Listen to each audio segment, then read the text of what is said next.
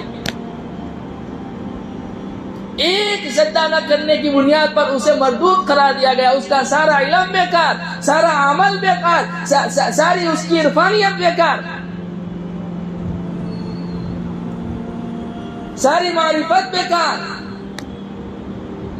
اس مسلمان کو ہوش نہیں ہے جو دن میں 20 دفعہ، میں فرض نماز اور واجب نماز کاؤنٹ کر رہا ہوں، 20 نماز، فجر کی 2، ظہر کی 4، عصر کی 4، مغرب کی 3، عشاء کی 4، یہ 17 رکعتیں فرض ہے، اور وتر کی 3 رکعت واجب ہے۔ 20 رکعت میں 1 رکعت میں 2 سجدہ ہے، روزانہ 40 سجدے کا انکار کر کے کیا وہ یوں سمجھ لیتا ہے کہ اللہ مجھے ایسے ہی جنت میں ڈال دے گا؟ اللہ پوچھے گا نہیں کہ نئے نئے گانوں کے اوپر تو فوراً دھڑکتے تھے، حی علی الصلاح، حی علی الفلاح کی صداؤں پر تمہاری سروں پر جوئیں کیوں نہیں رہتے تھے؟ کیوں تم مسجدوں کی طرف دوڑ نہیں لگاتے تھے؟ یہ جوانی اللہ نے عبادت کے لیے دی ہے، یہ پیشانی اللہ نے اس کے سامنے جھکانے کے لیے دی ہے۔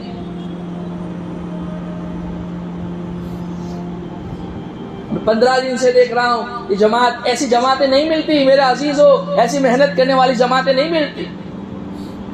یہ اجتماع کی کامیابی کے لیے فجر کی نماز کے بعد یاسین پڑھتے ہیں اور عاجزی کے ساتھ اللہ کے سامنے رو رو کر دعائیں کرتے ہیں، اور ہماری سوسائٹی کے لوگ ماشاءاللہ فجر کی نیند میٹھی نیند سو رہے ہیں۔ یہ تو ہمارا اجتماع ہے، یہ محنتیں ہم نے کرنی ہے۔ اس لیے یہ ہماری مقامی جو جماعتیں، میں ان سے بھی کئی مرتبہ کہہ چکا کہ ان جماعتوں سے سیکھو، جب ایسی جماعتیں آئے تو ان سے کام کی نوعیت سیکھنی چاہیے۔ ایسی معمولات سے لبریز اور بھرپور اور پابند جماعتیں نہیں ملتی. میرے عزیزوں، ہم سب نے محاسبہ کرنا ہے کون سی چیز ہے جس نے انہیں بے چین کر دیا، بے قرار کر دیا. کیا ان کے سینے میں دل نہیں ہے؟ کیا ان کی بیوی بچے نہیں ہیں؟ یا اپنا مال، اپنا جان لے کر اور اپنی عفت اور پاک دامنی، اپنی عزت جو ہے اللہ کے حوالے کر کے اللہ کے راستے میں آئے ہیں اور ہمیں جگانے کے لیے آئے، بیدار کرنے کے لیے آئے. اس کے باوجود ہم سوئے رہے میٹھی نیند اور مسجدوں میں نماز کو نہ آئے، تو ہم اپنی قسمت پر ہمیں رونا چاہیے. ہم سے زیادہ بد نصیب کون ہو سکتا ہے؟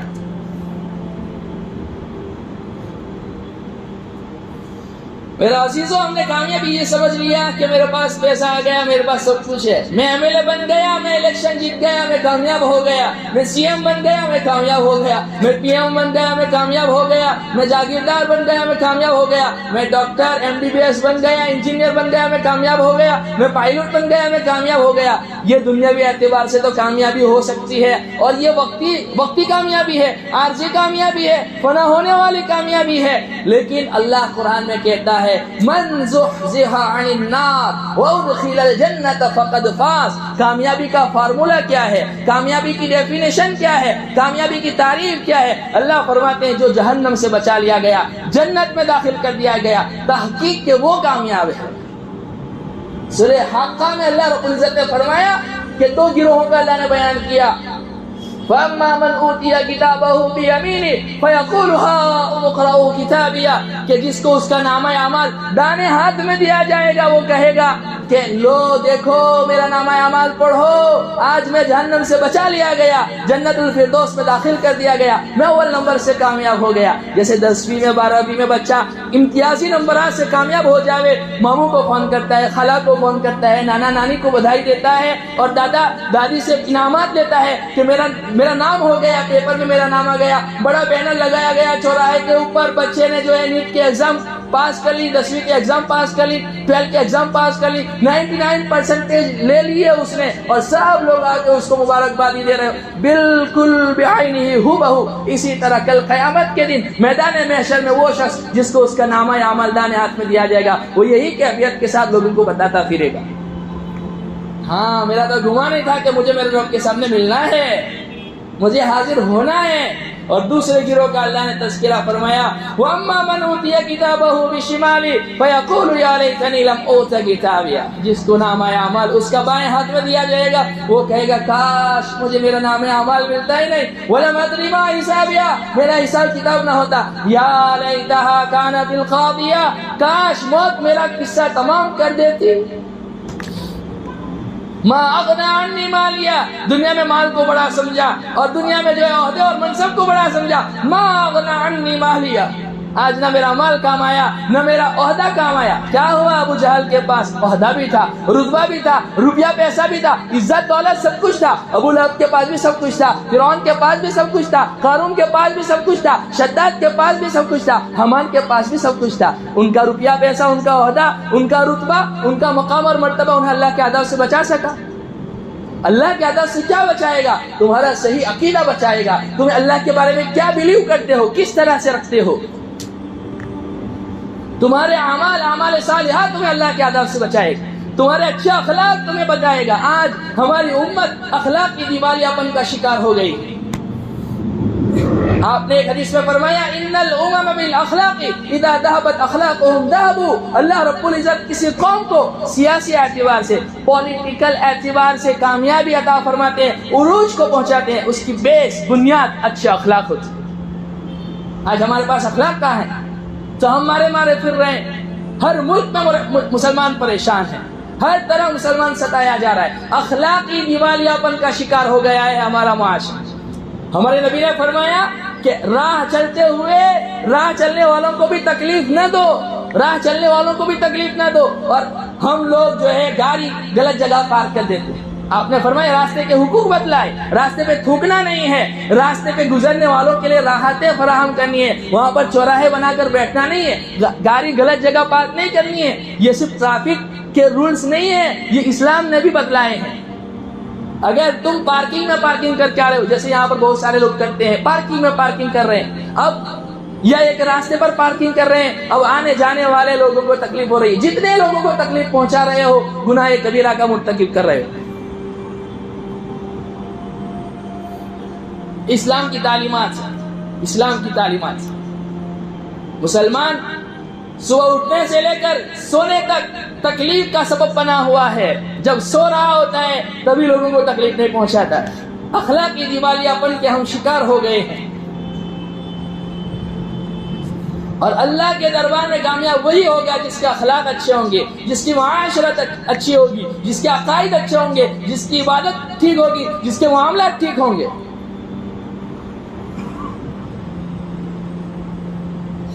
آج ہمارے اندر اخلاق ہی نہیں ہے، اخلاق سے بالکل کورے ہو گئے ہیں۔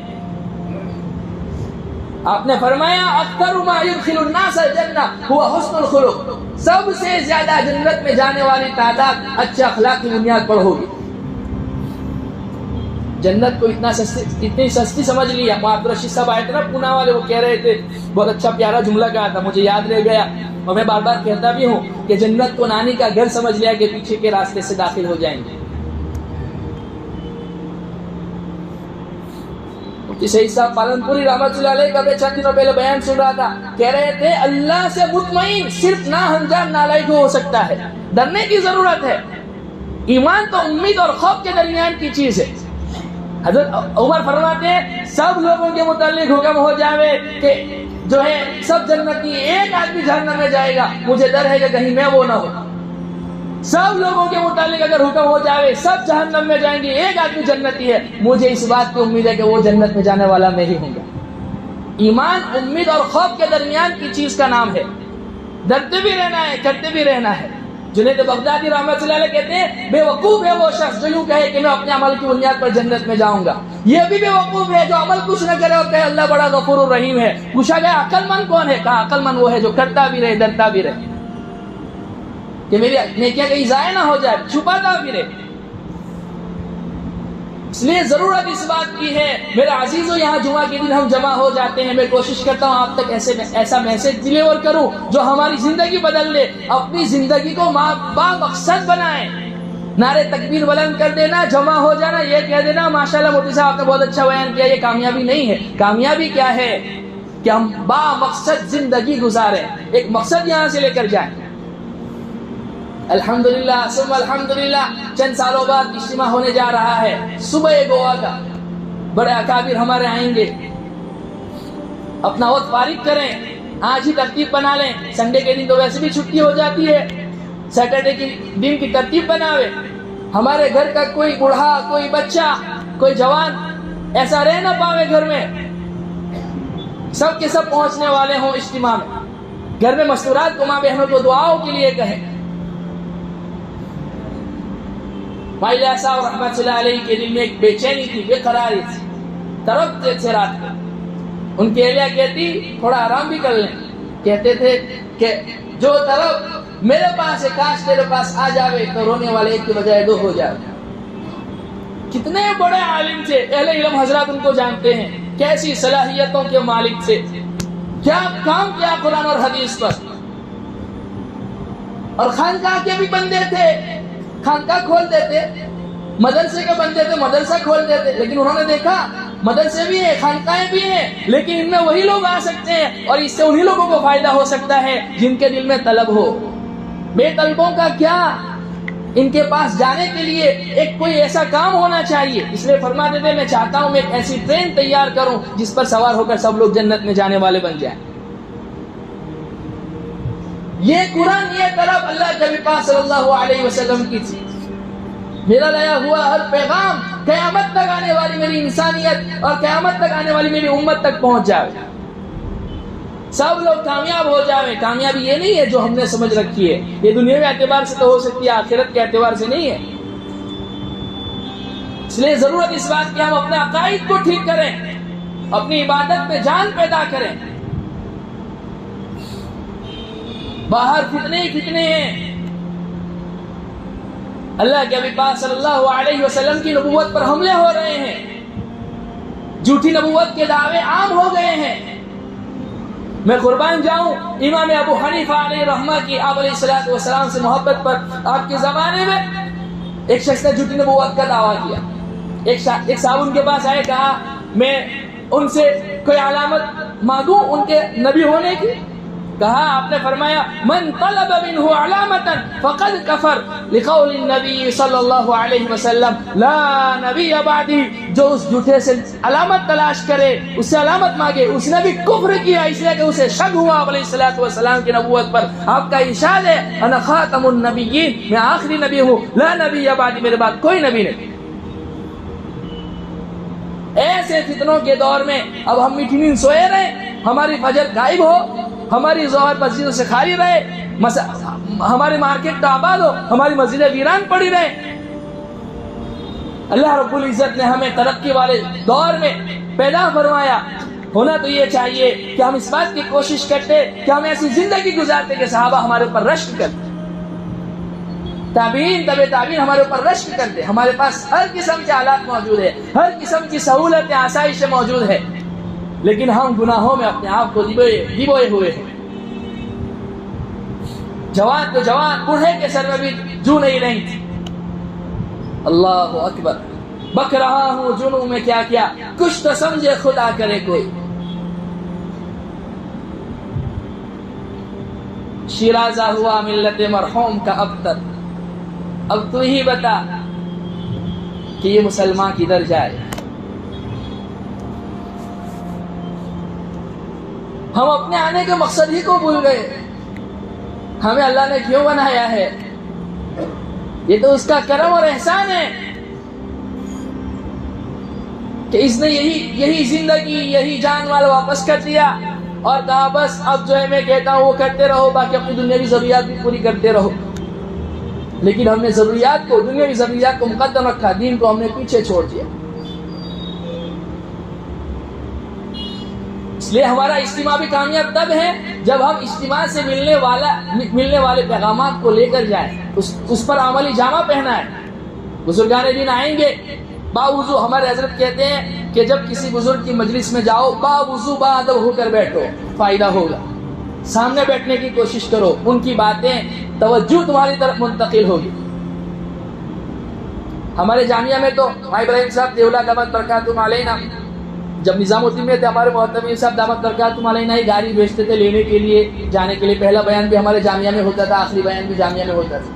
تب ہمارے حضرت کہتے تھے, ان کے بھی شاگرد ہیں ہمارے حضرت, کہ بہت بڑے اللہ والے آ رہے ہیں, ان کے سامنے باوضو باادب ہو کر بیٹھو, ان کی توجہ منتقل ہوگی. باادب با نصیب, بے ادب بے نصیب. سیر و تفریح کی نیت نہ ہو, کچھ لے کر جانے کی نیت ہو. دیکھیے اللہ رب العزت کسی انسان کو اس وقت تک نہیں بدلتے جب انسان خود اپنے آپ کو بدلنا نہیں چاہتا. ہدایت کا نظام یوں چلتا ہے, ہم اپنا کوڑا برتن اللہ کے سامنے رکھیں تو صحیح, اے اللہ خالی ہوں, بھر دے, دے دے, تیرے در پہ آیا ہوں, تب جا کے اللہ دیتے ہیں, نوازتے. اس لیے الحمدللہ ہمارا اجتماع ہونے جا رہا ہے. یہ کیوں ہو رہا ہے, یہ اتنی ساری نقل و حرکت کیوں ہو رہی ہے؟ تاکہ ہم اپنا ایمان بچا کر لے کر جائیں. ایک امانت جو اللہ نے ہمیں دی ہے, اس کو بچا کر لے کر جائیں. یہ اللہ نے دے دی, اب ہماری ذمہ داری ہے کہ ہم اس کو بچا کر لے کر جائیں. اس بات کی فکر کرنے کی ضرورت ہے. الحمدللہ ہمارے صوبے میں اہل اللہ کی آمد ابھی ہو رہی ہے. الحمدللہ ان کی آمد کی وجہ سے دیکھیے ماشاءاللہ مسلمان ابھی بہت خوشی ہوتی ہے. مارکیٹ میں جب جانا ہوتا ہے سروں کے اوپر ٹوپی ہوتی ہے, ماں بہنوں کو ہماری دیکھا جاتا ہے پردے میں رہتی ہے. ماشاءاللہ اس کام کی برکت کی بنیاد ہم اس کام کو اپنا اوڑھنا بھی شونا بناویں, اللہ والوں کے پاس بھی جاویں, علماء کا ادب اور احترام بھی کریں, مکاتب میں بھی اپنے بچوں کو بھیجیں, اور وقت نکال کر اپنا جان مال لے کر اللہ کے راہ میں جائیں. اور میرا عزیزو, اپنا ہدف قرآن کو بنائیں. میں بڑے افسوس کے ساتھ یہ بات کہہ رہا ہوں کہ جو بچے جن کے آتے بھی ہیں, ابھی ایگزام شروع ہوئی 28 کو, 1 مہینے پہلے سے بچے آ کر چھٹی لینے لگے, مفتی صاحب ہم 1 مہینے تک نہیں آئیں گے. یہ ہمارا قرآن کے ساتھ سلوک اور معاملہ ہے. میں ایک مضمون پڑھ رہا تھا کل, ایک انگریز مسلمان ہوا, اس سے پوچھا گیا کہ تمہیں کس چیز نے اٹریکٹ کیا اسلام کی طرف, کس چیز نے مجبور کیا اسلام مذہب قبول کرنے پر. اس نے 2 چیزیں بتائی. کہ جو قرآن کو براہ راست پڑھ لے، جو اللہ کے حبیب پاک صلی اللہ علیہ وسلم کی سیرت کو پڑھ لے، ہو ہی نہیں سکتا، پاسبل ہی نہیں ہے کہ وہ ان کو پڑھنے کے بعد مسلمان نہ ہو۔ لیکن گھر کی مرغی دال برابر۔ میں اگر سوال کروں گا، میں شرمندہ نہیں کرنا چاہتا، لیکن اگر میں سوال کر لوں گا کہ بتاؤ اللہ کے گھر میں بیٹھ کے اللہ کو حاضر ناظر رکھتے ہوئے ہاتھ اٹھاؤ، کتنے لوگ ایسے ہیں جن کو قرآن پڑھنا آتا ہے؟ مشکل سے 10 ہاتھ اٹھیں گے۔ اور دوسرا سوال اگر کر دوں گا کہ صحیح تجوید کے ساتھ کون کون پڑھتا ہے، مشکل سے شاید 1-2 ہاتھ اٹھیں۔ یہ قرآن کے ساتھ ہمارا رویہ ہے۔ ہم کیسے کامیاب ہوں گے؟ آپ نے حضرت علی کا فرمایا نبأ من کان قبلکم، قرآن اللہ کی ایسی کتاب ہے، آدم علیہ السلام نہیں، آدم علیہ السلام سے پہلے کیا تھا، کیا ہوا، وہ تمام تر تفصیلات اللہ نے قرآن میں بیان کی ہے۔ ہم پڑھتے نہیں، سمجھتے نہیں۔ کبھی ہمیں توفیق ہوئی امام صاحب الحمدللہ رب العالمین الرحمن الرحیم سورہ فاتحہ پڑھتے ہو، سورہ فاتحہ میں اللہ کیا کہہ رہا ہے، سورہ اخلاص میں اللہ کیا کہہ رہا ہے، کبھی توفیق ہوئی؟ سوائے چند بندوں کے کسی نے آ کر آج تک درخواست نہیں کی کہ وہ کسی ہم پہ قرآن سیکھنا چاہتے ہیں۔ یہ قرآن سے ہماری محبت ہے۔ اور صحابہ جب قرآن نازل ہوتا تھا، شام تک بچے بوڑھے جوان سب قرآن کا وہ حصہ یاد کر لیتے تھے۔ قرآن اترتا تھا وہ یاد کر لیتے تھے، اور اس کے مطابق ساتھ ساتھ زندگی بھی گزارتے تھے۔ اور ہمیں اندر دیکھتے قرآن پڑھنا نہیں آتا، کیا کہیں گے اللہ کے سامنے؟ اللہ کے سامنے کیا جواب دیں؟ اس لیے جو ہو چکا سو ہو چکا، جو ہو چکا سو ہو چکا۔ کل قیامت کے دن جب انسان دیکھے گا کہ اب حسرت ہی حسرت ہے، تو کہے گا لو ان لنا کرۃ فنکون من المحسنین، باری تعالیٰ سب کچھ دیکھ لیا، اب مجھے دنیا میں پھر سے واپس بھیج دے، بالکل صوفی صاحب بن کے زندگی گزاروں گا، کوئی گناہ نہیں کروں گا، نگاہوں کو بھی جھکاؤں گا، شرمگاہوں کی بھی حفاظت کروں گا، بالکل صوفی صاحب بن جاؤں گا۔ لیکن اللہ کہیں گے today you have no chance, وہ چلا گیا۔ پیدائش سے لے کر موت تک چانس ہی چانس تھا، اب چلا گیا، کہاں جائے گا؟ سورج ختم، زمین ختم، سیارے ختم، سارا سسٹم تو ہم نے ختم کر دیا، تو کہاں جائے گا؟ اس لیے یہ حسرت کرنے سے پہلے موت تک ہمارے پاس وقت ہے، ہم اپنی زندگیوں کو تبدیل کریں، اپنے بچوں کی فکر کریں، ان کو دیندار بنانے کی فکر کریں۔ یہ ہمارے لیے جنت بھی ہے، یہ ہمارے لیے جہنم بھی بن سکتا ہے۔ اللہ کرے کہ اللہ رب العزت ہم تمام کو کہنے سننے سے زیادہ عمل کی توفیق عطا فرماوے۔ وآخر دعوانا الحمدللہ رب العالمین۔